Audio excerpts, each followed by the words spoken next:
Okay, for week 14, it will be on topics of wave propagation. Yeah, and for this lecture, we're going to learn about the plane wave. Yeah, the plane wave propagation with respect to the free space medium, lossless dielectric medium, and a lossy dielectric medium. So basically, in this chapter, the last chapter of EMT, we are going to use the information or the equations of Maxwell that we have obtained in a time-varying field. Yeah, we have 4 equations, yeah, for the Maxwell. So we're going to use those equations of Maxwell to formulate the wave equation. Yeah, the wave equation. And afterwards, we're going to investigate the behavior of the wave when it propagates in different media. Okay, so the medium that we're going to investigate here, they're going to be investigated here will be the medium of free space medium.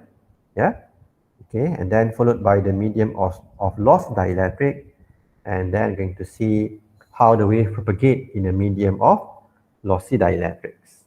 Okay, so that should be 3 mediums that we're going to learn in week 14.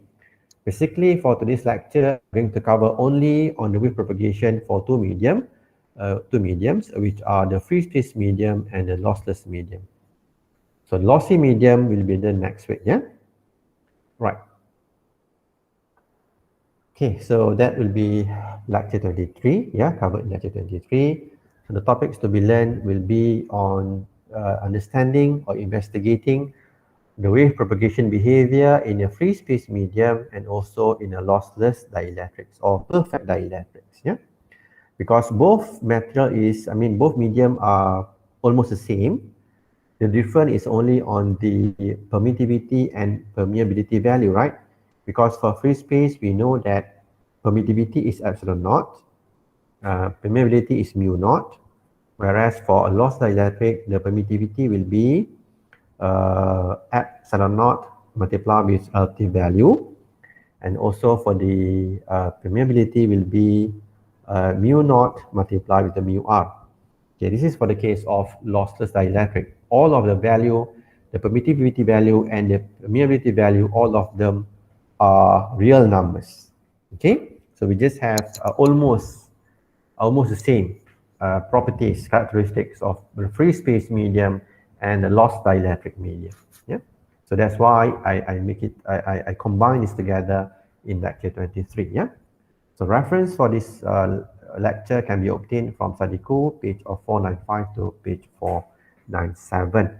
Okay, so this will be the objective for lecture 23, in which you're going to use the Maxwell equation in time-varying field. Yeah, so we're going to use this equation, 4 equations that we have learned previously in describing, or I can say not describing, we're going to use it to formulate, yeah, to formulate the wave propagation, the wave equation. Yeah, we're going to formulate the wave equation based on the Maxwell's equation in time-varying field, and afterwards we're going to describe the wave propagation behavior. So that should be the objective. Yeah, and after that we're going to study the behavior of the wave propagation in the free space and loss dielectrics in terms of these properties or these characteristics, which are the velocity of the wave, yeah, and then we're going to see about the phase constant or the propagation constant, and afterwards we're going to see relationship between the propagating electric field and magnetic field. So that should be the behavior of the wave that we're going to see, that we're going to investigate it. Yeah, we're going to investigate in a medium of free space and medium of lossless dielectrics. Yeah. Okay, the first one, I repeat again, the first objective is that we are going to use the Maxwell equation to formulate the wave equations.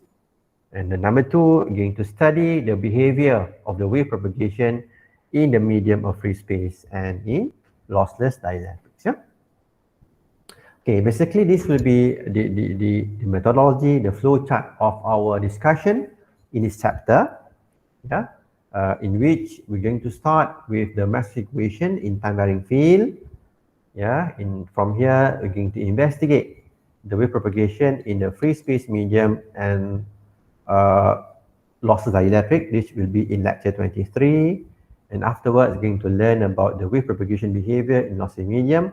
This will be lecture 24. And finally, we're going to see how the wave propagate and how the wave behave in a medium of good conductor. This will be in lecture 25. So lecture 24 and lecture 25 will be covered next week.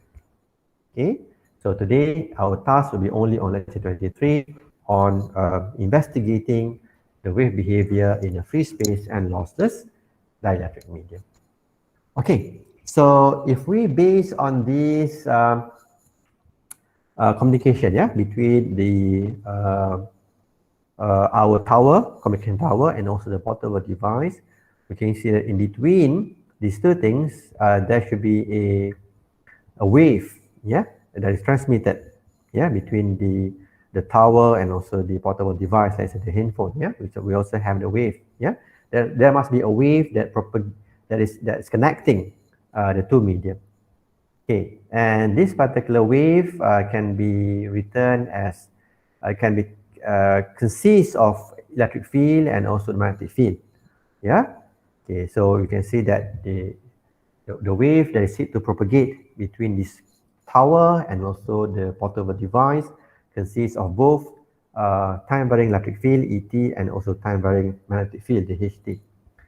Okay, so in our discussion for this EMT, I mean for this lecture, we are going to cover only the very simple, yeah, the most, I mean the simplest form of wave, which is called the plane wave.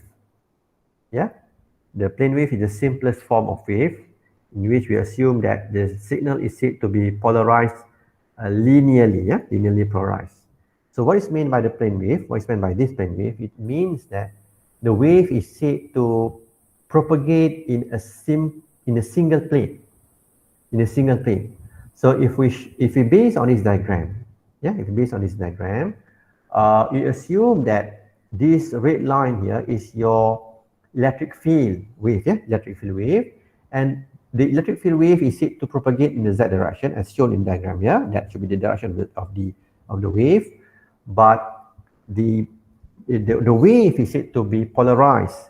Yeah, it's said to be polarized, or it can be said that the wave is said to be nicely polarized in one plane. In this particular case, we can see that the wave is polarized along x. Yeah, along x, just in one plane. Yeah, so that's how the wave is said to be polarized. Yeah.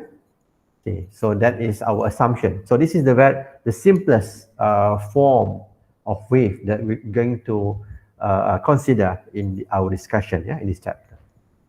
Okay, the same things apply for your H field, yeah, the H field wave, in which we assume that the H field wave is said to be polarized along y axis, yeah, along y axis. It means that the H field is said to be the amplitude of the H field, yeah, will be then oscillate along positive y and negative y. Okay, so that should be the oscillation of the H field. Now the same things apply to the E field, in which the amplitude of the E field will oscillate between the x and negative x. Okay, so that's what we mean by the plane wave, which is the simplest form of plane wave. So we have to assume this behavior of wave in our discussion for a easier discussion, yeah, for us to understand this easier, yeah, in terms of propagation. Okay, so in this particular case, we assume that both field E and H or both wave E and H are said to propagate in a z direction, as shown in the diagram here. Okay, so the question now is that how we want to determine this field, I mean this wave that is said to propagate the E and H field. So we need to formulate the equation of this wave, right? Yeah, we need to formulate the equation of this wave, the E and H. So this is our task. Yeah, we're going to formulate the equations of the E wave and the H wave that is propagating in this particular problem. Yeah. Okay, so to start with the wave propagation, or wave equation, yeah, because our task now is to formulate the wave equation, because we're going to find out what should be the E field and what should be the H field. What should be the mathematical equation for both E and H field, yeah. So that's our task now, yeah. So to start with this, we need to use the Maxwell equation in time varying field, okay, which we have seen in lecture 22 before. These are the equations. We just rewrite it here. So we have divergence of D equals to rho V. Okay, we have the curl of E equals to negative mu naught dH over dt. Okay, we have divergence of B equal to 0.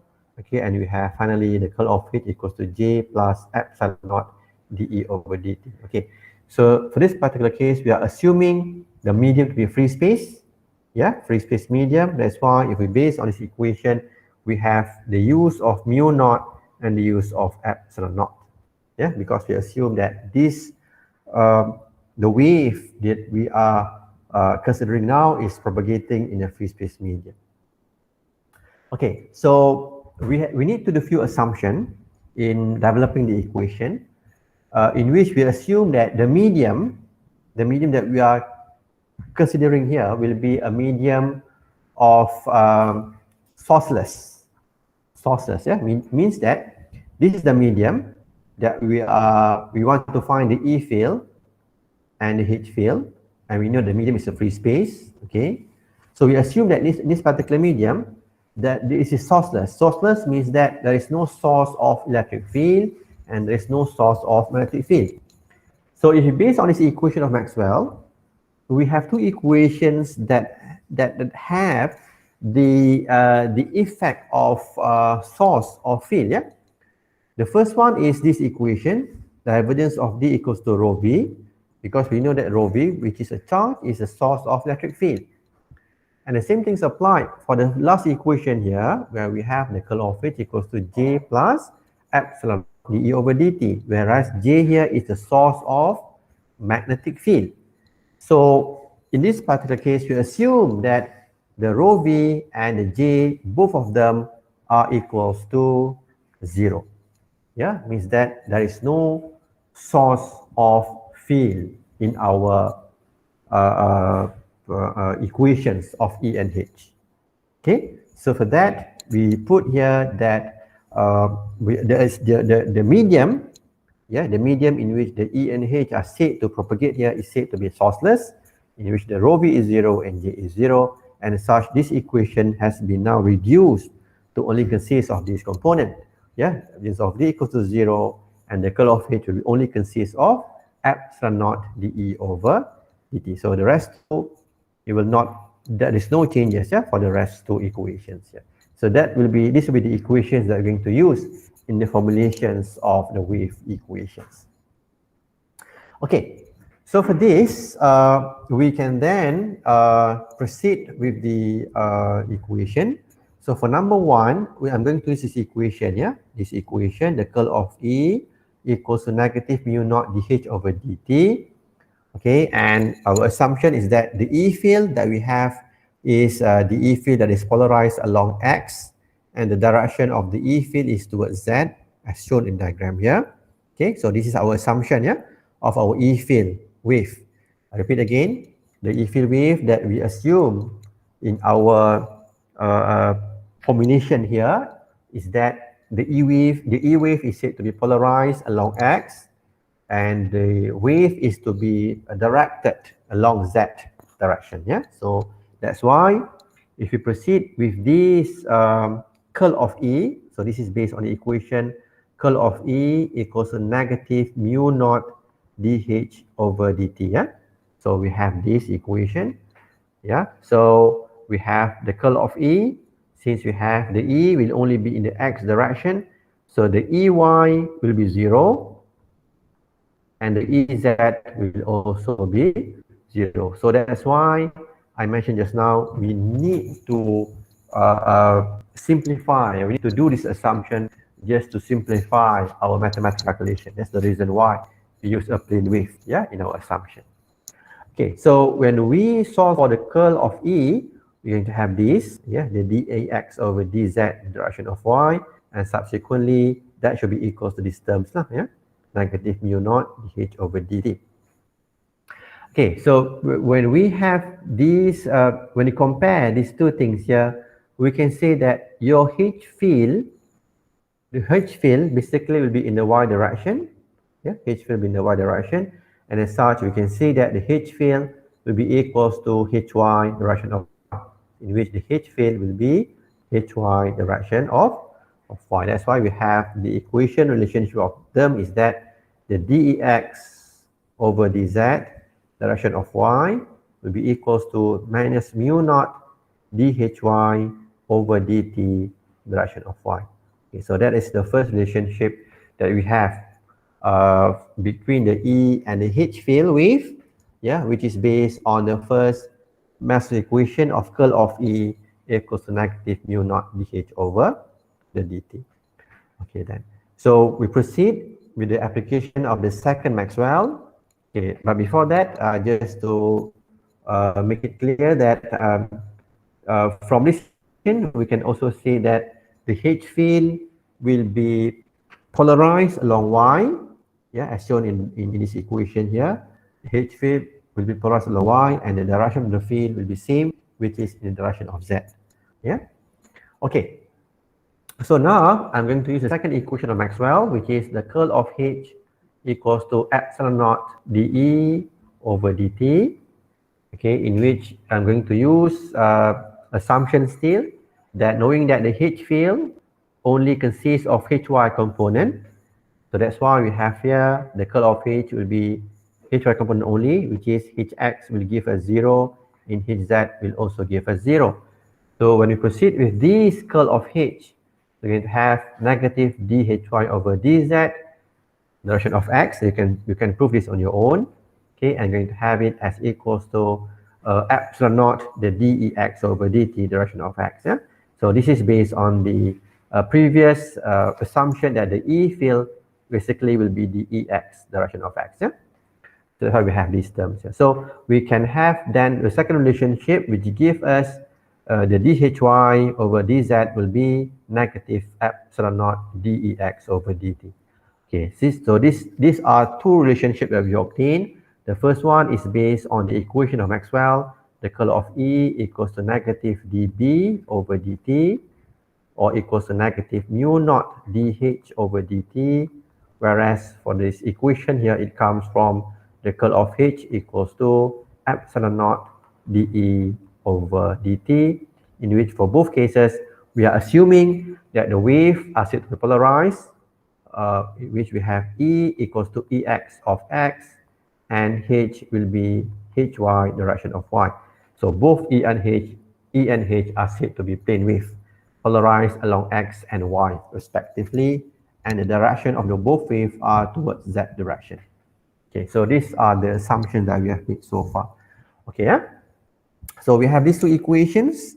Yeah, basically these equations are relationship between the E field and the H field. Okay, any questions so far? Sorry, yeah, it's a bit mathematical here. Basically, it's not that difficult. Yeah, so because the task is to formulate the wave equation, so we have to proceed with this mathematical explanation. Yeah, sorry for that. Okay, any question for this? No, yeah, so I have to proceed. So basically, you need to do this mathematical differentiation. There are two steps that need to be taken, but I don't want to proceed with that. I hope that you can proceed on your own to formulate these two equations here, the 5 and 6. Okay, and end up, I just want you to focus on these equations that we obtained finally here. So this is what we call as the wave equation. Yeah, wave equation where we have d squared Ex over the dz squared equals to mu naught epsilon naught d squared Ex over dt squared. Okay, so this equation is what we call as wave equation. Wave equation for the E field, yeah? Wave equation for the E field wave. Yeah, E field wave. Okay, so for the wave propagation in the free space environment, we have the constant of mu naught and epsilon naught. And for the case of wave that is said to propagate in a lossless dielectric, so that's why we have the permittivity to be epsilon and the permittivity to be mu here. Yeah. So this is the difference between the two. I repeat again.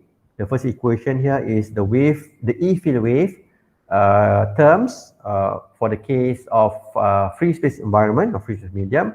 Whereas for the second case here is the electric field wave equation propagate in a lossless dielectric medium. Okay, both are the same except for the constant difference, which is mu and epsilon. That's all. Yeah, the rest will be same. Yeah. Okay, so this is the equation for the E field wave, and the same things apply for the H field wave. Yeah, the H field wave. You can try this on your own.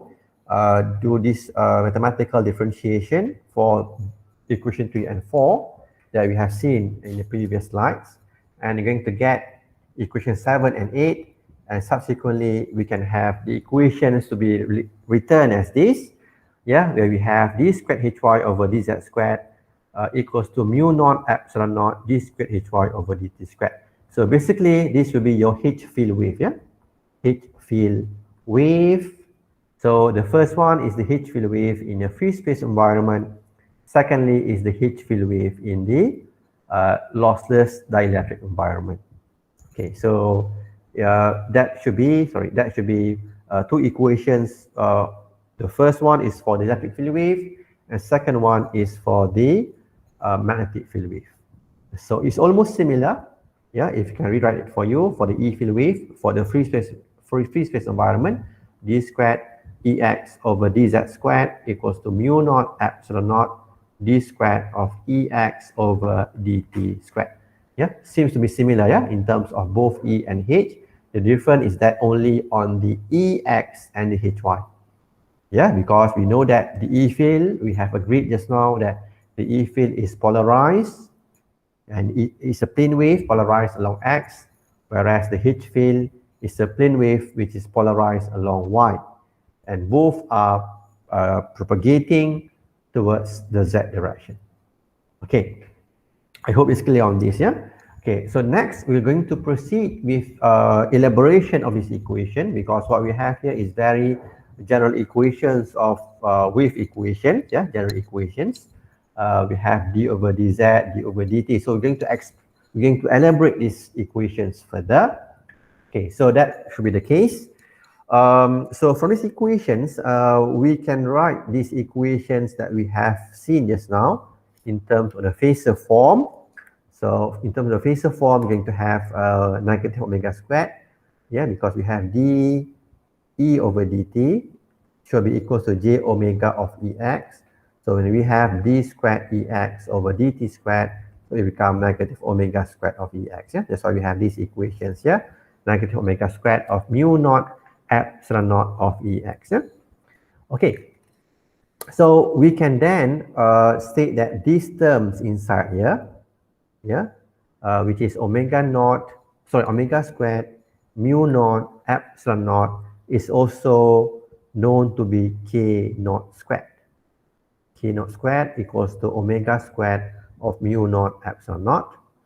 Okay, in which the k naught is equals to omega surd of mu naught epsilon naught, and we call this k naught to be a phase constant. Phase constant are also known to be a propagation constant, which quantify how many, what is the amount of phase change per meter propagation distance. Yeah. So I repeat again, k naught basically is the propagation constant or the phase constant, which quantify the change of the phase, yeah, for every 1 meter propagation distance. That's why we have the phase constant unit of radian per meter. Yeah. Okay. So interestingly, we can also say that, so this is in the free space environment, yeah. So that's why we have omega surd of mu naught epsilon naught. So we can also write this as equals to omega over c, in which we can see that c is your speed of light. Yeah, speed of light. So c will be equals to 1 over set of mu naught epsilon naught, which is given here basically. Yeah, 1 over set of mu naught epsilon naught, and the value for that, you can prove this on your own, shall be equal to 3 times 10 power of 8 meter per second, which is the light velocity or speed of light. Yeah. Okay. So these are two things that we can quantify from this equation. I mean, the phase constant, the K naught, yeah, will be based on the ratio between the frequencies, yeah, radiant frequencies omega, and the C, which is the speed of light. And the speed of light basically is equals to 1 over square root of the mu naught multiplied with the epsilon naught. Okay, these are the things that we can deduce from this equation here. Okay, so from this equation, we have d squared ex over dz squared minus k naught squared ex. Yeah? Remember, yeah? K naught squared equals to omega squared mu naught epsilon naught for the case of free space environment. Yeah? Okay, so we can solve this equation. Yeah, we can solve this equation to be consist of two wave propagating in different direction. Yeah, so this is two mathematics. So if you're interested, you can refer to any textbook to find how these equations can be written into equation number 11. So I just want you to understand that from this equation, we can deduce that the Ex or the E field wave basically will consist of two wave component. The first component is the electric field wave that is propagating towards positive z direction. So this is towards positive z direction, whereas the second component of the E field wave is propagating towards negative z direction. So we have those two components of wave here, and it's shown here in this diagram. Yeah, the Ex basically will consist of two components of wave. The first one is towards positive z, and second one is towards negative z direction. Okay. So knowing from this equation, we know that the Ej theta consists of cos theta plus j sin theta, right? Okay, we can write that the Ej theta will be consist of cos theta plus j sin theta. So from that, we can write these equations, which consist of the exponential term, can be written in terms of cosine terms here, in which we ignore the complex component. Yeah, the complex component consists of sine theta terms. So we ignore the sine theta terms because it consists of j or complex quantity. So we only have the cosine term. So we have a cosine omega t minus k naught z and cosine omega t plus k naught z. Again, this is a wave propagating in a positive z direction. This is the wave propagating towards the negative z direction. So these are two wave components of the E field wave. Yeah. Okay, so this is the mathematical proving, yeah, mathematical proving. So don't worry on this. Yeah, you won't be tested on this. Yeah, I just want you to understand the flow on how we finally produce final equations. That's all. Okay, so and then based on these equations here, yeah, based on this equation, we can then find a relationship between the E and H. We know that from this relationship, we have the dEx over dz, which is equal to negative mu naught dHy over dt. This is based on equation number 3, if I'm mistaken. Okay, so from Ex, yeah, Ex equals to Ex positive exponential of negative j k naught z plus Ex negative of exponential plus j k naught z. So when we differentiate the dEx over dz, yeah, with respect, I mean the Ex is differentiated with respect to z, we're going to have these terms, yeah. So we're going to have negative j k naught Ex positive exponential negative j k naught z, and these terms here. And for the right hand side, we differentiate dHy with regard to time, we're going to have this. So this is in the phasor form because we know that dHy over dt will be equals to j omega of Hy. So we have these terms only, the omega mu naught of Hy z.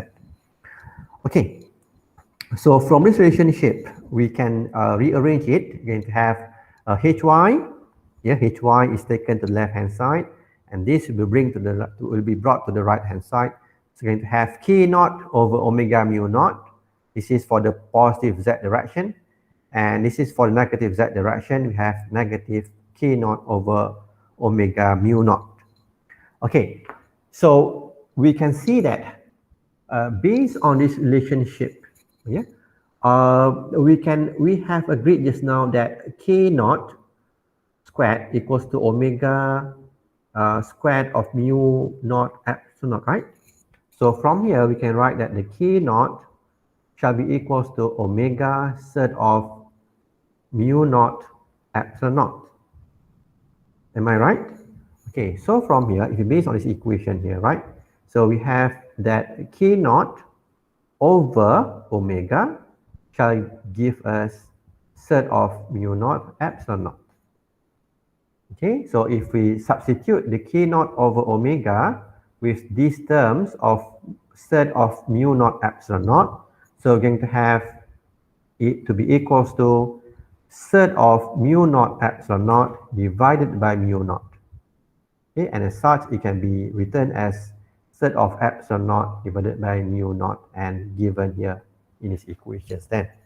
So we have the HYZ to be equals to EX positive surd of epsilon naught divided by mu naught exponential negative J K naught Z minus EX negative surd of epsilon naught divided by mu naught exponential J K naught of Z.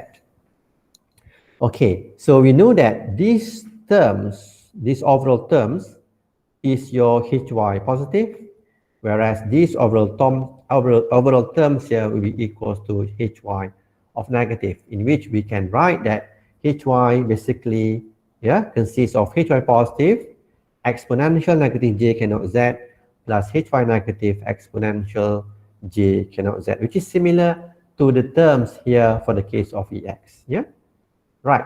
So based on this, we can find relationship between the E and H. So if we compare these two terms here, we can have that the EX positive surd of mu epsilon naught over mu naught shall be equals to HY positive, and we can have relationship of EX positive over HY positive shall be equals to 1 over surd of epsilon naught over mu naught, sorry, epsilon naught over mu naught. Sorry, yeah, my mistake then. Over mu naught, and this is equals to surd of mu naught over epsilon naught.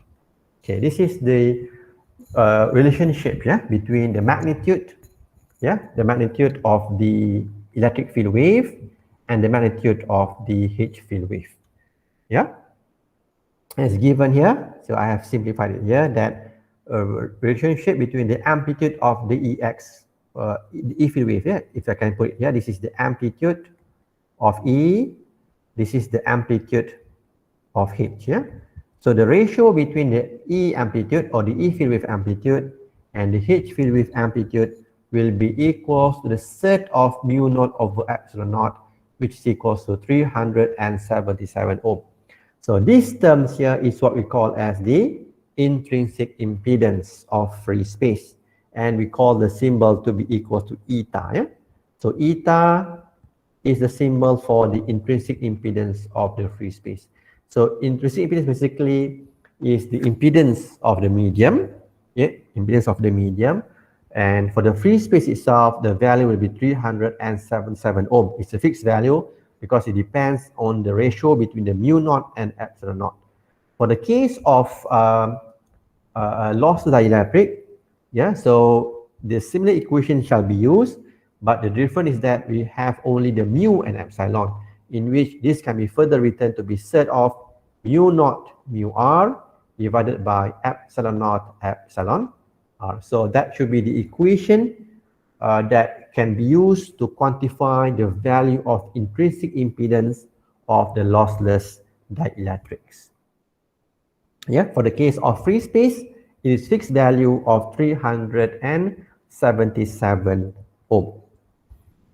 Okay, so this is the important things that I want you to understand from the formulations of the wave equation. The first one is that the E field equation, basically can be written as Ex cosine omega t minus kz, yeah, in the direction of x in the vector. Okay, this is for the case when we consider that the E field is directed towards positive z direction, yeah, in which we ignore the E field wave directed towards negative z, yeah, so we only consider the direction of wave is towards positive z. So negative sign here means that the wave is directed towards positive z. If let's say we have positive sign here, it means that the wave is directed towards negative z, yeah, so these are the things that you need to understand. Okay, so the same things apply for the H field. You're going to have the H field be similar, Hy of cosine omega t minus kz direction of y. This is the case of H field wave, which is directed towards positive z direction, and the wave is said to be polarized along y. Okay, and then we have important parameters. For example, the phase constant, the k naught, equals to omega divided by c, or omega divided by, you can see that this is mu naught epsilon naught. Okay, this is for the case of free space, and in which we can say that the c is 1 over third of mu naught epsilon naught, which is equals to 3 times 10 of 8 meter per second, which is the wave velocity. Yeah. Okay then. And another one is we have understand the relationship between the E field amplitude and the H field amplitude. Yeah, for the case of free space environment or free space medium, we have the ratio between the E field amplitude and the H field amplitude should be equals to square root of mu naught over epsilon naught, which is equals to 377 ohm. Yeah, for the case of free space medium, whereas for the case of loss dielectric, the ratio between the amplitude of the E and H will be square root of mu over epsilon, yeah, for the case of lossless dielectric. So I think these are the important things that I think you need to understand from the wave propagation chapters, yeah, for the case of lossless and free space environment. Okay, so we still have time. Let us proceed with this example before we end the class today.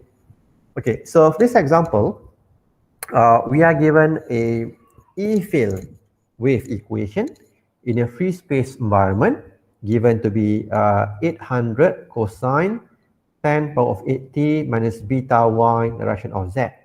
So we are requested to actually obtain the following information from the given E field wave equation.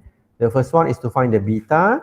Next is to find the lambda, what we call that, the wavelength, yeah, of the E field, and then we need to find the H field wave intensity at this location at time 8 nanoseconds.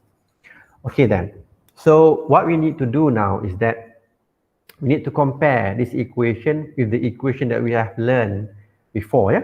So before this, we have learned that the E field is given by the equation of Ex positive cosine of omega t minus beta z direction of x, in which we say that if we base on this equation, the E field is directed, yeah, to positive z direction, yeah, means that the wave is said to be directed towards positive z direction, and the wave is said to be polarized along x in the vector.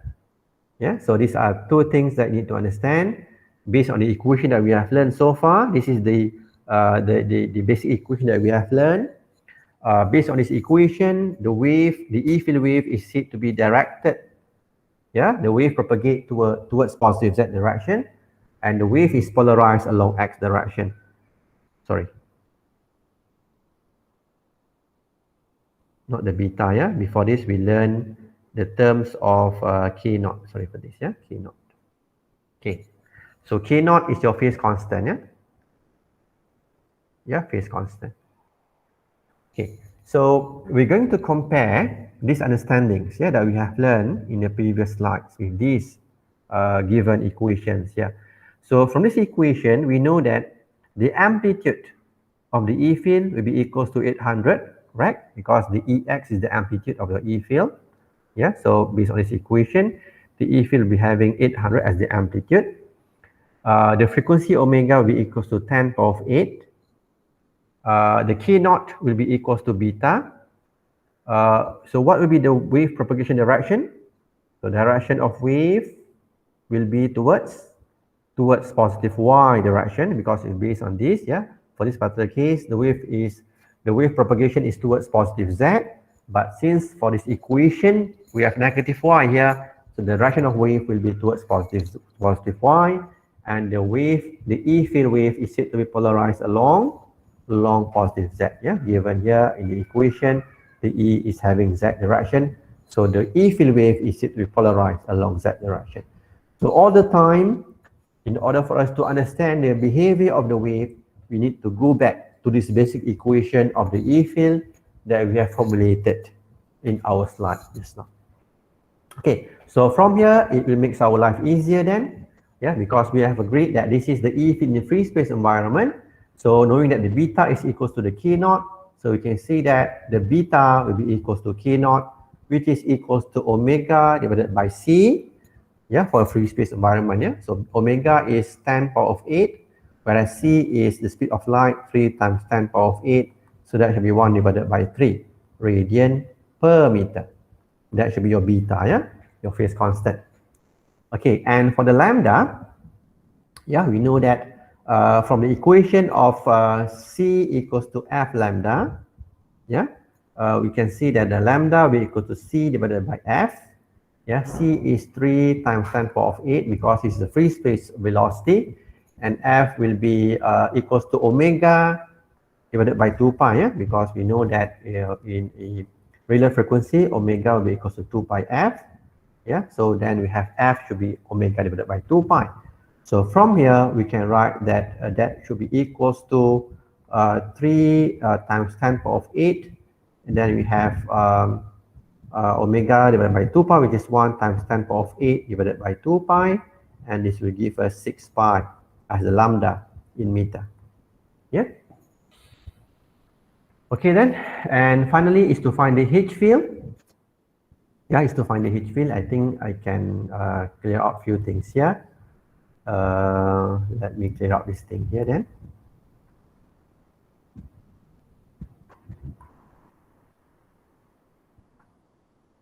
Okay then. For the H field, yeah, for the H field, we need to produce the equation for the H field first. Okay, the thing is that we need to actually find the polarization direction, yeah, polarization direction for the H field, yeah. So we need to know what is the direction of polarization for the H field. So basically, this will be learned later when we learn about the pointing theorem. But I think there's no harm for us to learn it now because that will actually help us later. Okay, basically the direction of the wave, yeah, the direction of wave propagation, okay, will be given by the cross product between the electric field and the H field. Yeah, I can see that the direction of the wave propagation will be given by the direction of the E field cross direction of the H field. Sorry, I think I need to rewrite this for you then. Yeah, so direction of the wave, yeah, if carried here, should be based on the cross product of the polarization direction, yeah, polarization direction for the E field, and also the cross product between the E and the H. Okay, that should be clear now. So we know that from this equation, your wave is directed towards positive Z, yeah. So the wave is directed to positive Z. So the E field is polarized, yeah, polarized towards Z. Sorry.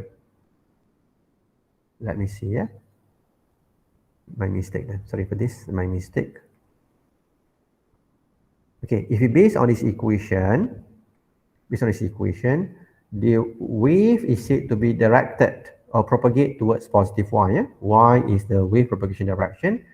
The E field is said to be polarized along Z, so that should be the direction of polarization for the E field. And then we need to find out what should be the polarization for the H field. So that is to be obtained. Yeah.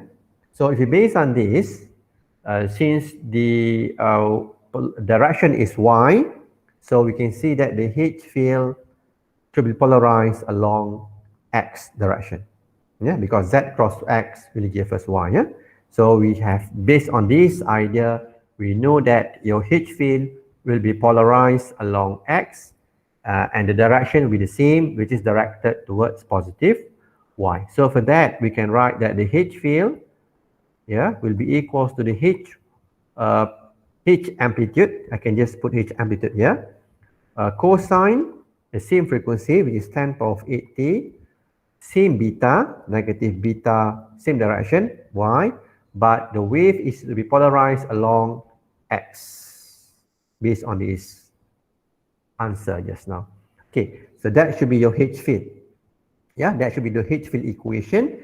Yeah, which is the H field amplitude, cosine of 10 power of 8t minus beta y of x. Yeah, beta should be similar to the beta that we have obtained previously for the case of E field. Yeah.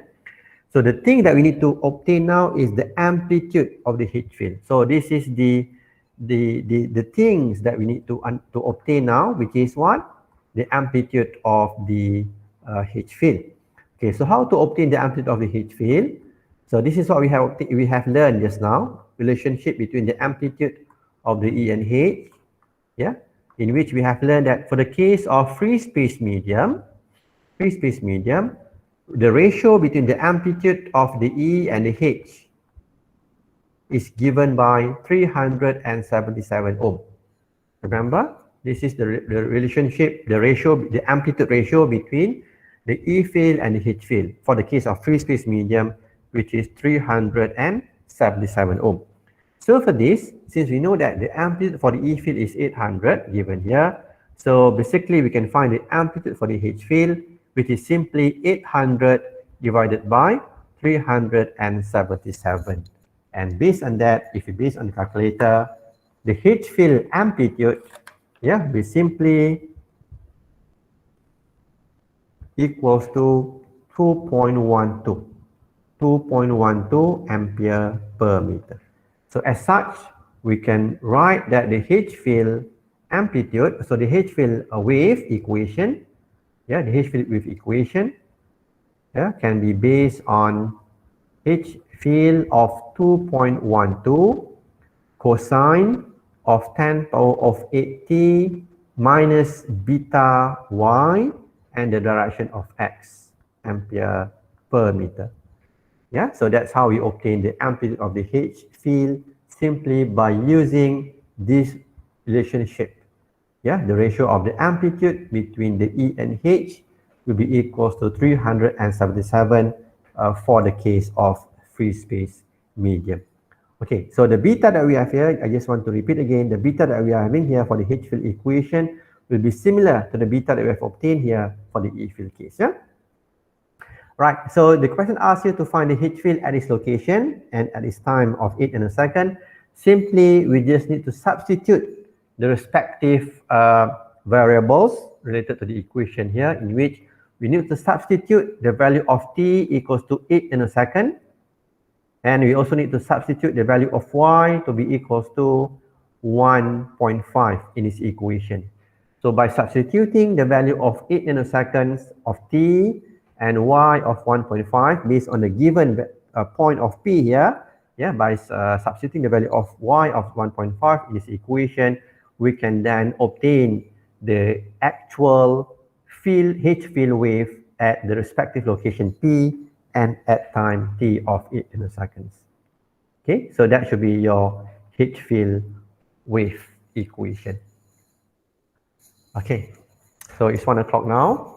So I think I have to stop the lecture here. So I'm going to continue these topics of wave propagation in the free space and loss dielectric in our class next week on Tuesday. Yeah.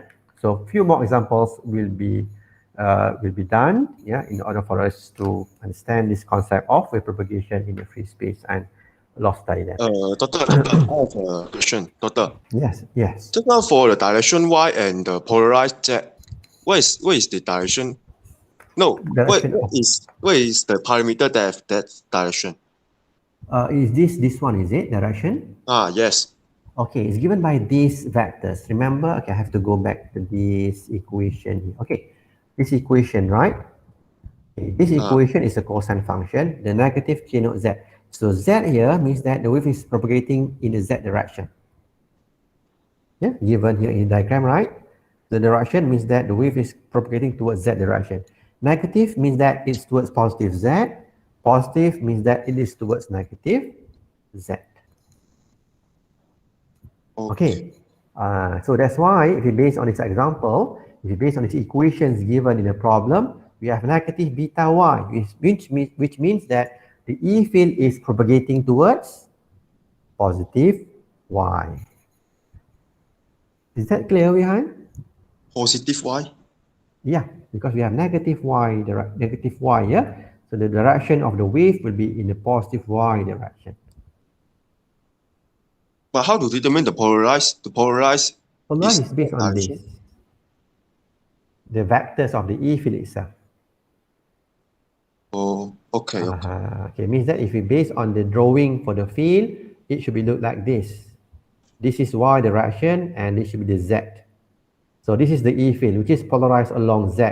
The E field amplitude is changing with regard to the z, positive and negative, but the wave is propagating towards z, towards y direction. That's what meant by this equation of E field.